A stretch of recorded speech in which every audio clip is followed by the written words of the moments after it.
Typically on this channel, we love to cover trades, rumors, and potential transactions that go on in the NBA on top of it, analysis and whatnot. But I think whenever a team that is currently the top team in the Western Conference is about to get back a future Hall of Famer, that's pretty substantial news. So real quick before we get to the content, make sure you smack that like button for the YouTube algorithm, consider subscribing and turning on our notifications to help the channel grow. Follow me on Instagram, Twitter, or TikTok if you want to just tag me and stuff that you want me to create content on. And of course, after Black Friday, TheFlightMike.com is going to officially stop selling merch, so be sure to check us out if you want to get yourself some casual merch. Now that we got all that out of the way, cue the intro.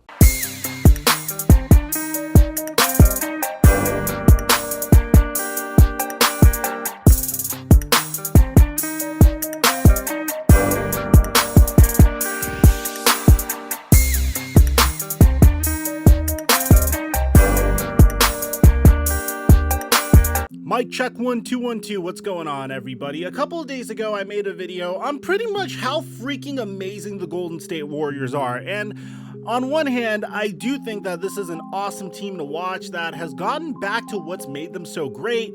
But then when you take a deeper look at it, I feel like they may have gotten a little bit, and this is not to discredit them, but a little bit of a hand from the NBA scheduling just based off of their strength of schedule so far. Maybe their schedule was backloaded a little bit to face more difficult teams towards the tail end of the season, because if you look at their entire body of work, of course, they beat the Brooklyn Nets recently, and that's extremely impressive. They beat the Chicago Bulls recently, which is also extremely impressive, but for the most part, their schedule has been composed of teams like the Rockets, the Pelicans, the Thunder, the Lakers, which stink currently, the Kings, the Clippers, and of course, I'm not trying to say that it's all because of their strength of schedule, but at the same time, I can't help but think that the NBA was saying, hey, if we give them all of their tough teams towards the end of the season, well, they're going to have Klay Thompson back, they're going to be at full strength, and they could potentially make a playoff push, and that's another contending team that we could throw into the playoffs just to make games a little bit more competitive. And to be honest, as an NBA fan, I know I'm a Laker fan, but as an NBA fan,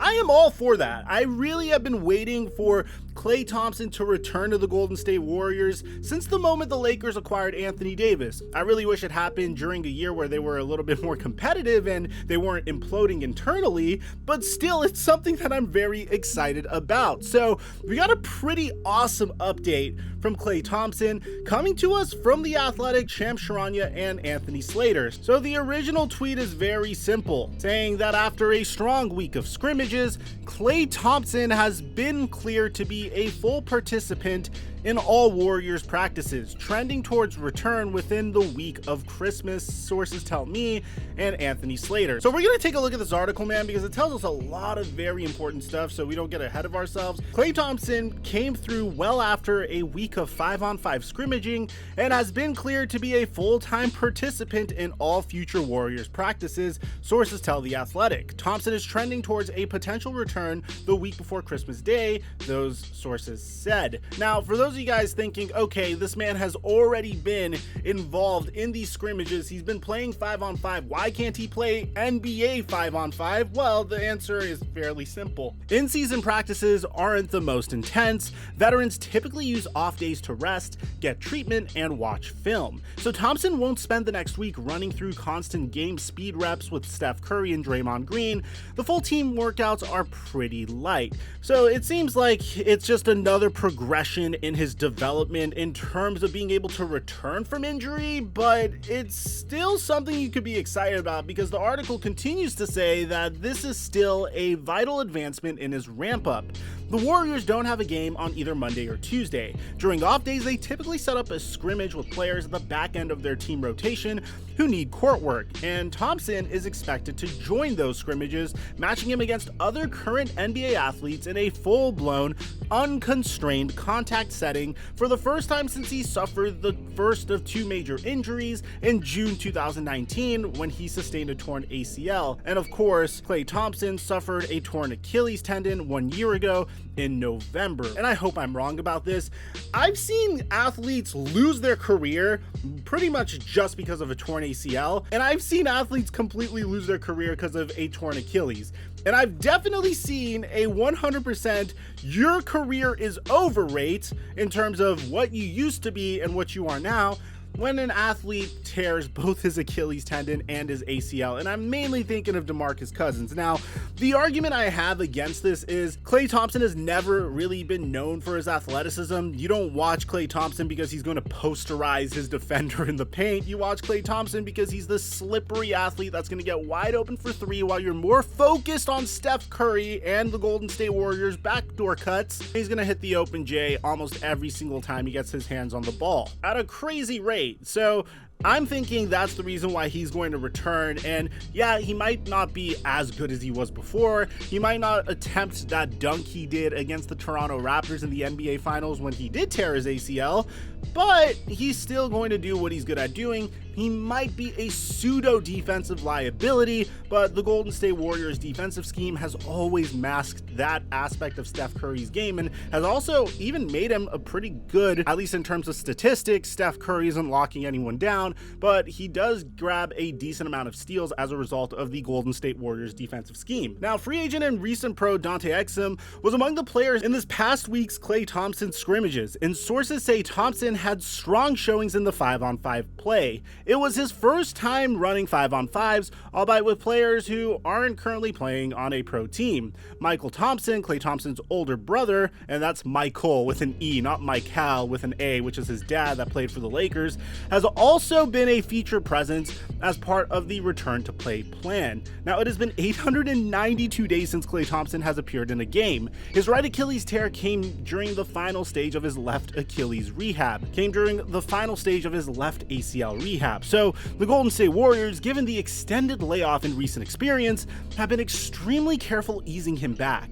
Steve Kerr has mentioned multiple times his belief that Kevin Durant's brilliant return from an Achilles injury is partially due to the 18-month gap between tear and return.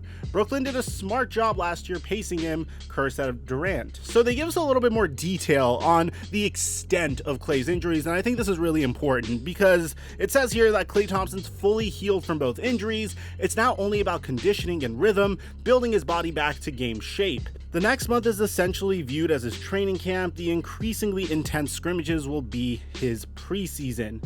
In controlled settings, Thompson has been doing 2-on-2 and 3-on-3 contact for about a month and hasn't shied away from the cameras, even through his shooting routine on the main court pregame in a full jersey, an indication of how well he is beginning to feel. Early in camp, he was hesitant to be spotted, even telling a couple of cameras to stop filming. And it seems like Klay Thompson's very realistic about what he's going to be able to do once he returns. I'll be honest, I don't expect to come back balls to the wall, 38 minutes a night, guarding the best player, running around 100 screens. But I'm going to get to that point, I guarantee it. It's also important to note that Steve Kerr says that Klay Thompson will not debut in a road game and that Kerr wants to save that moment for Chase Center, which nails down a pair of likely dates to expect him back. Now, the Warriors have 3 home games in early December, but that's a little bit too soon. Then they go out east for a 5-game road trip, and they don't return until December 20th for 2 home games. So barring setbacks, either December 20th against the Kings or December 23rd against the Grizzlies are expected comeback dates before their big matchup on Christmas Day against the Phoenix Suns. And if Klay Thompson does not return during that pocket of games, the Warriors also have 2 days off after the Christmas Day game prior to a December 28th home game against the Denver Nuggets. So this is really exciting if you're a Golden State Warriors fan, man. Not only are you guys absolutely crushing the Western Conference, but you're about to get one of your franchise cornerstones back. It seems like he's been handling his rehabilitation very well. He hasn't been rushed too much, and it seems like they're being very scientific and very tactical about when they finally bring Klay Thompson back. So if you're a Warriors fan, man, let me know what you guys think about this in the comment section down below. And when do you think Klay Thompson's going to return from his injuries? When he does return, how many minutes per game do you think he should play? I'm your boy Mike, and I'm dropping our mic until our next upload.